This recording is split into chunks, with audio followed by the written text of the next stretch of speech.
okey, sedikit. Semua saya tak sempat lah di hujung usia dia tu, kadang ada di sebelah dia. Macam murid rapat dia, Ustaz Haziq. Ustaz Haziq, tu betul-betul duduk ada sebelah dia masa tu. Jadi, bila kita tengok orang-orang yang depan mata kita macam mana sampai ke tahap dia pergi menghadap ilahi, yang ini depan mata saya nak kongsi sungguh-sungguh. Almarhum ayah saya sendiri, ayah kandung saya, dia pergi dalam keadaan kami tak sedar. Rupanya dia pergi depan mata kami. Ini saya nak kongsi sedikit. Masa tu dia ngadu dia sakit. Dia sakit dan dia minta kami bawa ke Hospital Kelang. Masa tu belum ada Hospital Shah Alam lagi. Jujur cakap, kami tu maknanya saya, adik perempuan, arwah nenek dan ibu saya. Berempat ni hantar arwah ayah saya. Rupa-rupanya dia wafat di depan mata kami. Masa dekat 2-3 pagi. Tengah mamai. Saya dengar antara kata-kata akhir, Allah. Saya ingat dia minta kami hantar ke hospital. Jadi saya ingatkan itu rintihan orang sakit. Jadi kita pun diam je lah. Allah. Rupanya itulah kalam terakhir dia. Allah. Rupanya dia meninggal depan mata kami dalam kereta. Macam mana kami tak perasan? Okey. Bila sampai ke hospital ni orang yang dia akhir usia. Alhamdulillah saya nampak depan mata saya lah arwah saya, ayah saya pergi dan telinga saya mendengar lafaz Allah. Masa tu dia tak ada kantong, kami semua mamai pukul 3 pagi. Ni ingat lagi naik kereta kenari ibu saya. Sampai ke Hospital Kelang, kami ingat dia masih ada nyawa lagi. Sebab naik stretcher semua masuk ni kan, zone semua tu lah. Lepas tu bila kesimpulan saya nak cerita, bapa saya ni rupa-rupanya pemeriksaan hospital mengatakan dia dah wafat pada dalam kereta lah. Kami semua terkejut sebab nampak dia macam ada menadi. Lepas tu baru MA bagi tahu kan, MA honest lah bagi tahu, atau jurawat bagi tahu, rupa-rupanya orang meninggal ni, dia walaupun nyawa dah keluar, setengah tu masih ada lagi berdenyut nadi. Manalah kami tahu. Mainlah pukul 3 pagi, bukanlah bidang kita pun untuk merawat-rawat orang kan. Pukul 3 pagi masih tengah mamai, tapi telinga saya dengar lagi, Allah. Saya dengar 3 kali. Betul dia senyap. Kami pun ingat dia tidur sebab dia duduk seat depan. Adik saya bawa kereta, saya, mak arwah nenek dekat seat belakang. Semua tengah mamai 3 pagi. Begitu juga pengisahan almarhum Ustaz Zaidi, Ustaz Aziz kongsi. Dia kata masa dia nak bangun, masa Ustaz Aziz al-hikmat dia lah, al-hikmat. Lepas tu nak bangun, lepas tu dia minta papah tangan nak bangun. Lepas tu dia Allah tu habis. Yang tu ya, nak kita tandas, nak minta bangun pukul maybe 2-3 pagi kan. Jadi macam tu lah, orang-orang yang akhir kalam dia, akhir usia dia ditutup dengan macam mana. Di ketika itu pun kata Ustaz Aziz, Ustaz Zaidi masih lagi duduk melunjur sebab kaki dia sakit, dan masih lagi laptop di atas peha menaik, tak berhenti-henti. Maknanya dia bukan paksa diri dia itulah hidup dia, dengan penulisannya, dengan laptopnya. Kalau siapa datang masa dia hidup, boleh tengoklah melautnya kitab dia. Jadi alhamdulillah saya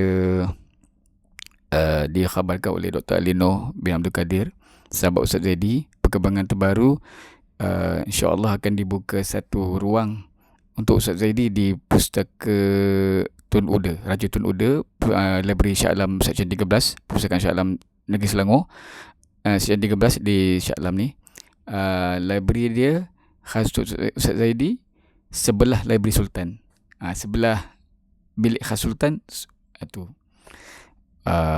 Sebab PIPAS itu, Perbadanan Pustakaan Awam Selangor, pernah ziarah Mak Ustaz Zaidi, tengok dia sakit. Lepas tu dia tengok, orang terkejut, terlampau banyak buku.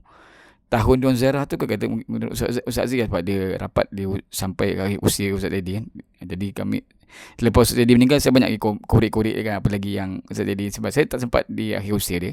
Ustaz Zaidi mana Aziz teringat, dia cerita lah, ni macam ni kisah ni, orang ziarah dia ni, ada lah. Jadi masa orang Library Shah Alam datang tengok, Ustaz Zaidi dapat tokoh yang paling banyak buku di Negeri Selangor di tahun itu. Dapat anugerah. Jadi dapat anugerah pada Pustakaan Selangor lah.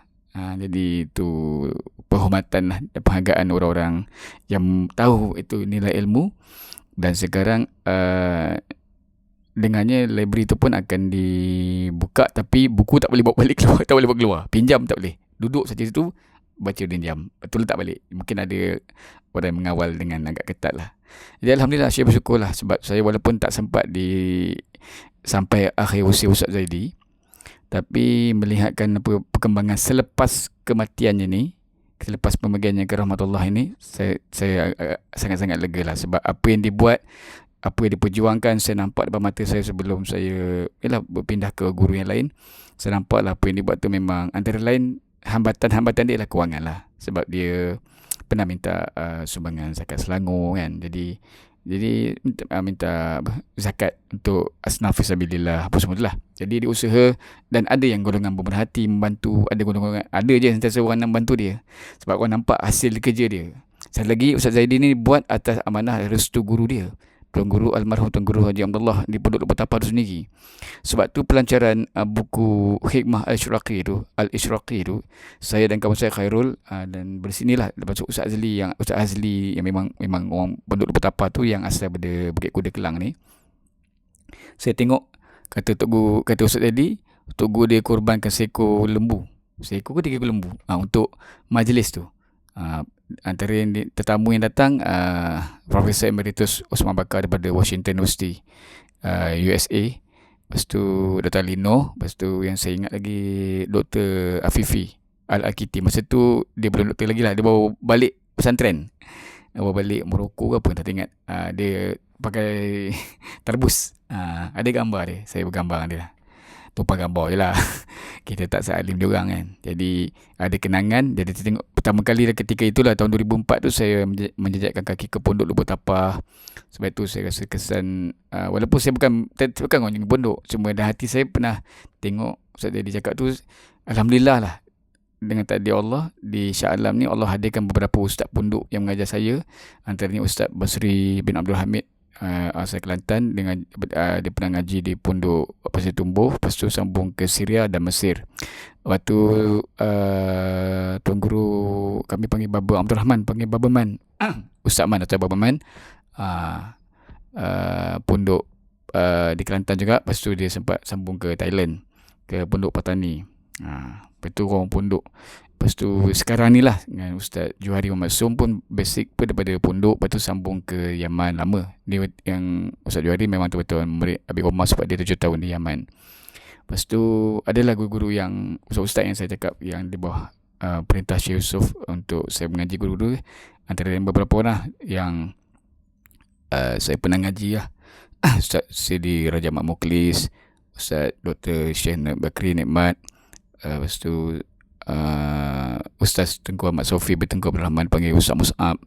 Ini sekarang di bawah naungan Syekh Yusof punya anak murid, Ustaz-Ustaz ni lah.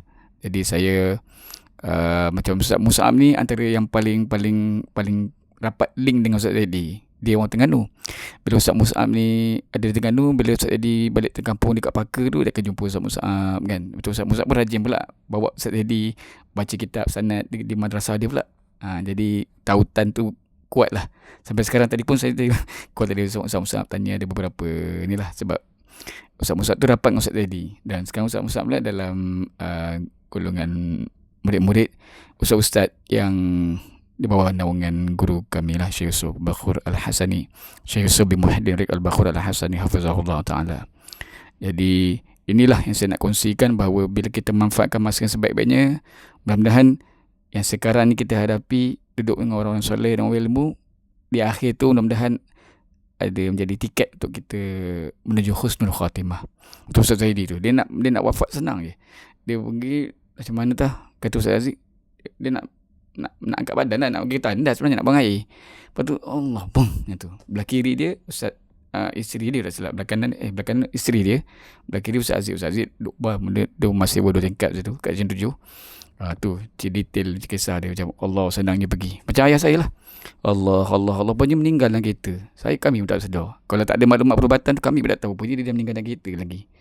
Wallahualam. Itu depan mata saya lah betapa orang-orang yang macam bapak saya pun memang mengamalkan zikir tarekat Naqsyabandi pada guru dia, Tuan Guru Dr. Jaid Siddiq Naqsyabandi Khalidi.